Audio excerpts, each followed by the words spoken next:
Tonight with a disturbing trend on the Central Coast.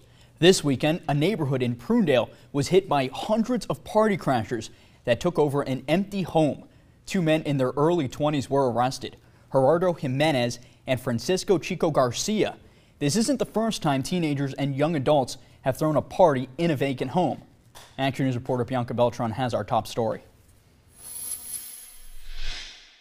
This Prunedale neighborhood is the latest victim of a trend where young people break into a vacant house and throw a party. They were not quiet about it. They were not shy about it. Everybody knew that something was going on. So I'm just surprised that they thought they're not going to be caught.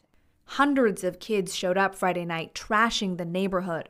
It was pretty scary though, because a lot of people, and they start throwing stuff from the car, like some bottles. There was a lot of trash on the next day. The owner of the property did not want himself or his property to appear on camera because he is still trying to sell that house. But he told me that this comes after months of work in renovations.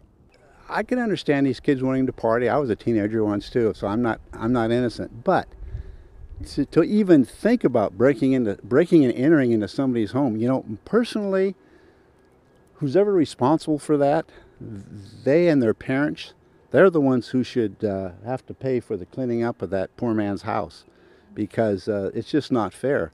At least 2 people were arrested in this case, but this is just the latest in a series of break-ins across Monterey County where vandals seek out houses that are up for sale and post a party announcement on social media to spread the word.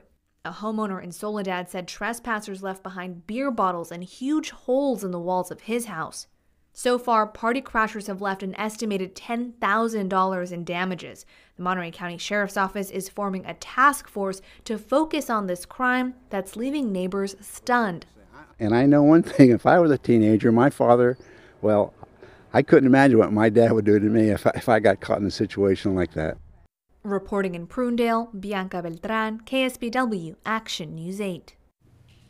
In this case, a minor was also cited for marijuana use. There are additional concerns about underage drinking and driving at these parties. If you have any information related to any of these break-ins or suspect this kind of activity in your neighborhood, call the number on your screen. Contact the Monterey County Sheriff's Office.